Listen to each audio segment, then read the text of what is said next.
दोस्तों, कहानी शुरू करने से पहले मेरे चैनल को सब्सक्राइब करें और बेल आइकन को भी दबा दें ताकि मेरी आने वाली सभी वीडियो की जानकारी आपको मिलती रहे। अब देरी ना करते हुए कहानी शुरू करते हैं। यह उस समय की बात है जब गुरु नानक देव जी अपने क्षेत्र से निकले। तब अगले पड़ाव पर मर्दाना जी को भूख प्यास सताने लगी। उन्होंने गुरु जी से निवेदन किया कि मुझे किसी निकटवर्ती गांव से भोजन करने की आज्ञा दें। तब गुरु नानक जी कहने लगे, भाई मर्दाना, हम अपने क्षेत्र से अभी अधिक दूर नहीं आए, इसलिए सभी लोग हमें जानते हैं। आप पड़ोस के गांव में जाकर कहें कि मैं नानक का शिष्य हूं, वो मेरे साथ हैं। हम हरिद्वार जा रहे हैं, अभी हमें भोजन चाहिए। मर्दाना जी आज्ञा मानकर गांव में पहुंचे और लोगों से अनुरोध किया कि उसे भोजन करा दे, वो गुरु नानक देव जी का शिष्य है। तब क्या था, गांव के सभी लोगों ने नानक जी का नाम सुनकर मर्दाना जी का बहुत आदर सत्कार किया तथा बहुत सी बहुमूल्य वस्तुएं उपहार स्वरूप भेंट में दी। ये सब वस्तुएं तथा वस्त्र इत्यादि इकट्ठे कर एक भारी बोझ के रूप में उठाकर मर्दाना जी गुरुदेव के पास पहुंचे तथा कहने लगे, आपके आदेशानुसार जब मैं एक गांव में पहुंचा तो आपका नाम सुनकर लोगों ने प्रसन्न होकर मेरा बहुत अतिथि सत्कार किया तथा यह वस्तुएं आपको भेजी हैं। इस पर गुरुदेव मर्दाना जी की अल्प बुद्धि पर हंस दिए तथा कहने लगे, मर्दाना जी आप ही बताए, हम इन वस्तुओं का क्या करेंगे?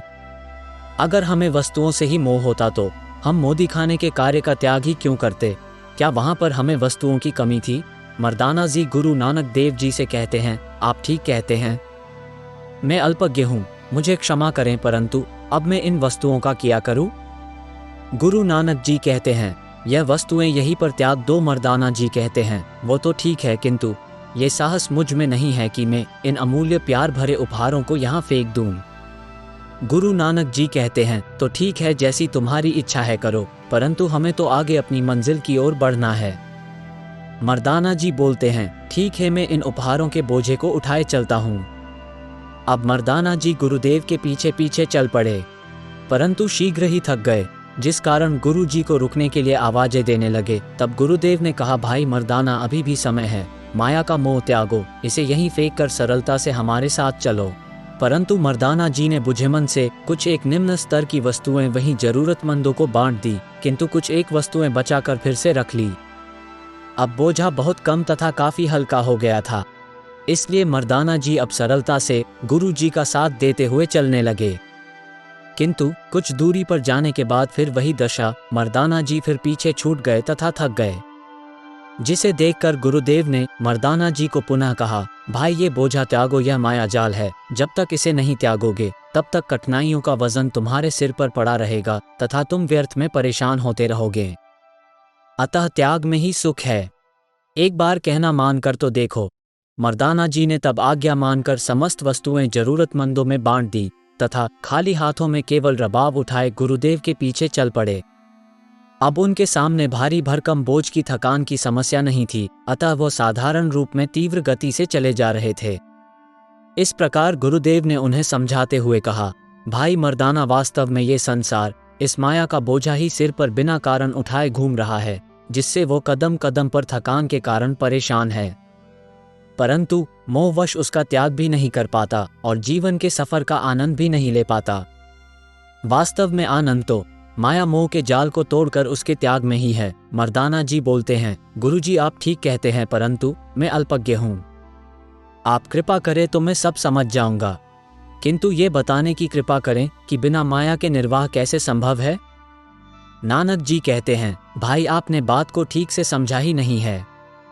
मेरे कहने का तात्पर्य यह है कि व्यक्ति अपनी आवश्यकता अनुसार ही माया का उपयोग करे। माया को संग्रह करना उसका गुलाम बनना है, जैसे कि आपने बिना आवश्यकता के वस्तुएं सिर पर उठा ली थी, जबकि आपने आवश्यकता अनुसार नए वस्त्र धारण कर लिए थे, उसके अतिरिक्त वहीं पर त्याग कर चले आना चाहिए था।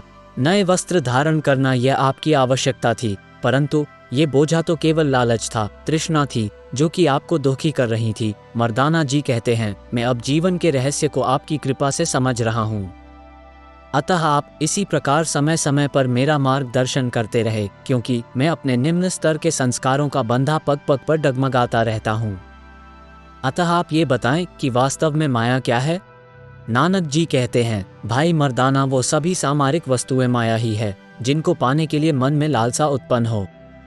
इस माया का बहुत विस्तृत स्वरूप है। पत्नी, बच्चे, मकान, भूमि तथा अन्य बहुमूल्य सामग्री सब माया का ही रूप है। इसका अनेक रूपों में प्रसार है। तात्पर्य ये कि वो सभी कुछ माया है जिसे प्राप्त करने की हम इच्छा करते हैं।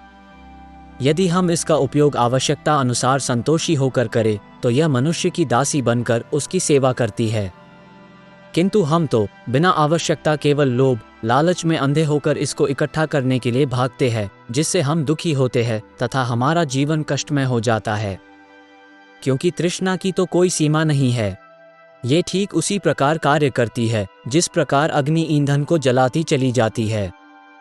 आग कभी भी ईंधन डालने से शांत नहीं होती, वो तो बढ़ती ही जाती है। भले ही आप समस्त मानव समाज की अमूल्य सामग्री इकट्ठी कर भंडार भर लें। ये सब जानकर मर्दाना जी गुरु नानक देव जी से क्षमा मांगते हैं। गुरु नानक जी आशीर्वाद देते हैं और आगे बढ़ जाते हैं।